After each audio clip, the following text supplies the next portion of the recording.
Good morning every one, صبح بخیر، السلام علیکم۔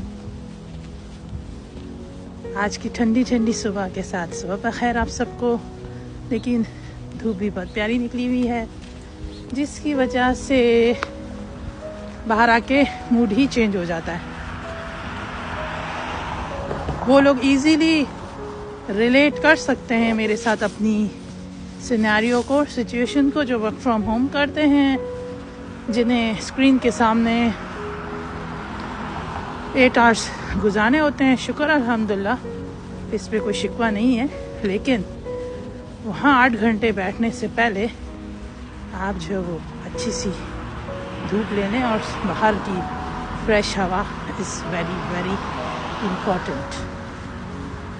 آج صبح میں اٹھی تب شکر الحمدللہ اپنی مارننگ روٹین کے ٹاسک کمپلیٹ کرنے کے بعد تھوڑا سا نیپ لیا۔ سو ہبی سیٹ، یعنی میرے میاں جی سیٹ کہ آج آپ واک پہ نہیں جائیں، تھوڑی ٹھنڈ ہو گئی ہے، آپ ٹریڈ مل پہ ہی واک کر لیں۔ اس وقت میرے ایکسپریشنز دیکھنے والے تھے، میں کہا نہیں، کہہ رہے کیوں؟ میں کہا نہیں، پورا دن بزی ہوتا ہے انسان، اور اگر میں صبح کی جب بھی مارننگ واک اسکپ کر دیتی ہوں، آئی ایم ناٹ ہیپی۔ تو بھلے آپ 30 منٹس ہی نکلیں، لیکن نکلیں ضرور باہر، کیونکہ باہر کا انوائرمنٹ، ٹیمپریچر اور گھر کا انسائڈ انوائرمنٹ اور ٹیمپریچر ڈفرینٹ ہوتا ہے۔ تو یہ کچھ tips, these are the tips I'm giving you, جن کو keep in your mind, it's good. ہاں، آپ یہ کر سکتے ہیں کہ احتیاط لیں، پریکاشنس کریں۔ تو آئی ڈیڈ اٹ۔ جیسے آج بھی میں جیکٹ پہن کے آ گئی ہوں، حالانکہ اتنی شدید والی سردی نہیں ہے، بٹ بدلتا ہوا موسم اثر کرتا ہے۔ اب آ جاتے ہیں اس بات پہ جو میں ڈیلی بات کرتی ہوں کہ مجھے کس بات نے کلک کیا۔ کل ایسے نظروں سے چیزیں گزر رہی ہوتی ہیں، کچھ کوٹس، کچھ لوگوں کے پوائنٹ آف ویوز، کچھ لوگوں کے کانسیپٹس، تو میری نظر سے بھی ایک چیز گزری، اور وہ یہ چیز تھی کہ لوگ حسد کیوں کرتے ہیں؟ لوگ کیوں حسد کرتے ہیں کسی سے جب کوئی کچھ اچیو کر لے؟ میں نے بڑا غور کیا اس بات پہ۔ تو حسد کرنے میں کچھ بھی حاصل تو نہیں ہے، اس لیے کہ اگر آپ حسد کرتے ہیں کسی سے بھی، کسی طرح کی بھی، تو اس کا مطلب ہے کہ آپ اللہ کی تقسیم پہ راضی نہیں ہیں اور ناشکر ہیں۔ کیونکہ جب آپ اللہ کی تقسیم پہ راضی ہیں، اللہ کے شکر گزار ہیں کہ اللہ نے آپ کو جو دیا ہے اس حال میں آپ خوش ہیں، محنت کر رہے ہیں، تو پھر تو آپ کے دل میں کسی کے لیے بھی کوئی حسد نہیں آئے گی۔ ہاں، کسی کو اتنا اچھا کام کرتے ہوئے دیکھ کے اس کے ساتھ ایک ہیلدی کمپٹیشن تو بنتا ہے کہ وہ اتنے اچھے کام کر رہا ہے، مجھ سے زیادہ نیکیاں کر رہا ہے، مجھ سے زیادہ لوگوں میں خوشیاں بانٹ رہا ہے۔ تو اس وقت کمپٹیشن تو بنتا ہے کہ آپ بھی ایک قدم آگے بڑھ کے اور خوشیاں بانٹیں لوگوں میں، لوگوں کی مدد کریں، نیکیاں جمع کریں۔ وہ ایک کمپٹیشن، ہیلدی کمپٹیشن سمجھ آتا ہے۔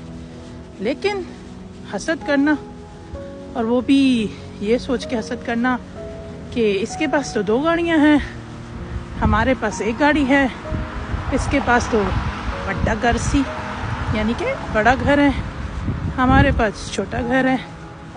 تو یہ جو کمپیریزن ہے نا، یہ کمپیریزن جڑ ہے حسد کی۔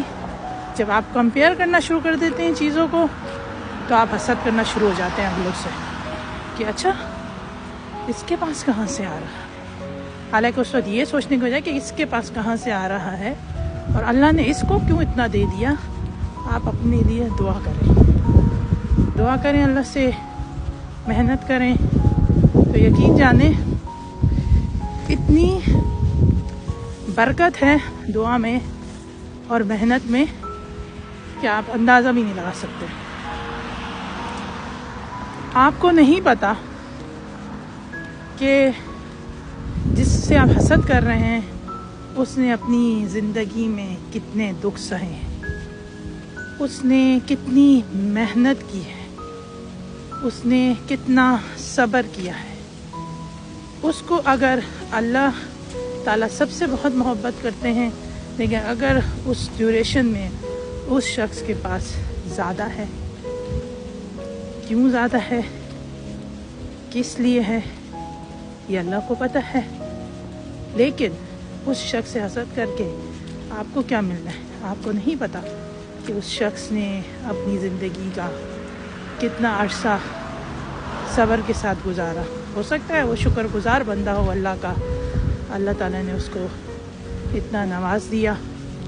تو کبھی بھی کسی کے پاس کچھ بھی ہونے سے حسد نہ کریں، اس لیے کہ کہتے ہیں کہ حسد کرنے والا خود اپنی آگ میں ہی جل جاتا ہے۔ یہ کوٹ میں نے کہیں پڑھا تھا، میں نے بڑا غور کیا کہ آخر ایسا کیا ہے کہ حسد کرنے والا اپنی ہی آگ میں جل جاتا ہے۔ تو کہنے کا مقصد یہ ہے کہ وہ تو ہر وقت جلتا بھنتا ہی رہتا ہے، اس نے یہ والی چیز کیوں لے لی، اس کو یہ کیوں مل گیا، مجھے یہ تو نہیں ملا، اس کو اتنا زیادہ کیوں مل گیا۔ تو اگر وہ اس طرح سوچتا رہے گا، ہر وقت کسی اور کے بارے میں سوچتا رہے گا، تو وہ اپنا پریزنٹ بھی نہیں جی سکے گا صحیح سے۔ اور کوشش کرنی چاہیے کہ حال کو اچھے طریقے سے جی سکیں۔ مستقبل کا تو کسی کو نہیں پتا، نہ کہ ماضی تو گزر گیا، تو جو گزرنے والا وقت تھا وہ گزر گیا، لیکن جو آنے والا وقت ہے اس کی ہمیں خبر نہیں۔ تو ہمیں کوشش کرنی چاہیے کہ اپنا حال بہترین طریقے سے گزاریں۔ جب آپ اپنے ارد گرد چیزوں کو بدلتا ہوا چیزوں کو جو ہے وہ آپ بدلتا ہوا دیکھتے ہیں، ماحول کو تبدیل ہوتا دیکھتے ہیں، تو اس تبدیلی کو ایکسیپٹ کرنا سیکھنا چاہیے انسان کو۔ عمر کے ہر حصے میں انسان کچھ نہ کچھ سیکھ رہا ہوتا ہے، حاصل اور لا حاصل کی جنگ جاری رہتی ہے زندگی میں۔ کچھ چیزیں ہمیں حاصل ہو جاتی ہیں جس پہ شکر الحمدللہ، اور جو چیز نہیں حاصل ہوئی اس پہ اللہ سے اور کرم، صبر اور سکون مانگے۔ میری ایک دوست ہیں، وہ بیمار ہیں، آپ سب سے درخواست ہے کہ جب بھی آپ دعا کے لیے ہاتھ اٹھائیں تو ایک بہت جرنل سی دعا ہے، وہ کیا کریں کہ اللہ تعالیٰ جتنے بیمار ہیں ان کو صحت عطا کرے، جتنے پریشان ہیں ان کی پریشانی دور فرمائے، جتنے قرض میں مبتلا ہیں، قرض دار ہیں، اللہ تعالیٰ ان کے لیے وسائل پیدا کریں کہ وہ اپنے قرضے ادا کر سکیں، جو بے گھر ہیں ان کو گھر عطا کرے اللہ پاک، جو مشکل میں ہیں ان کی مشکلوں کو آسان کر دے۔ یہ وہ غائبانہ دعائیں ہیں جو کہ آپ کسی کا نام لے کر نہیں کرتے، لیکن یہ غائبانہ دعائیں بھی پہنچ جاتی ہیں عرش تک۔ آپ یقین جانیں، شروع کر دیں ایسی غائبانہ دعائیں، آپ کو پتہ نہیں چلے گا آپ کی زندگی میں کس طرح آسانیاں ہوتی جائیں گی۔ دعائیں بہت ہی قیمتی تحفہ ہے، اور غائبانہ دعائیں تو بہت اسپیشل ہیں، کیونکہ اس میں آپ کسی کا نام نہیں لیتے، آپ غائبانہ دعا کر کے عرش پہ بھیج دیتے ہیں۔ اور جب آپ کسی سے بے لوث ہو کر غائبانہ دعا کرتے ہیں تو اس کا اثر بھی الگ ہی ہوتا ہے۔ ہر چیز کے لیے بے شمار شکر، صبر، سکون۔ اپنی پیاری سی دعاؤں میں یاد رکھیے گا.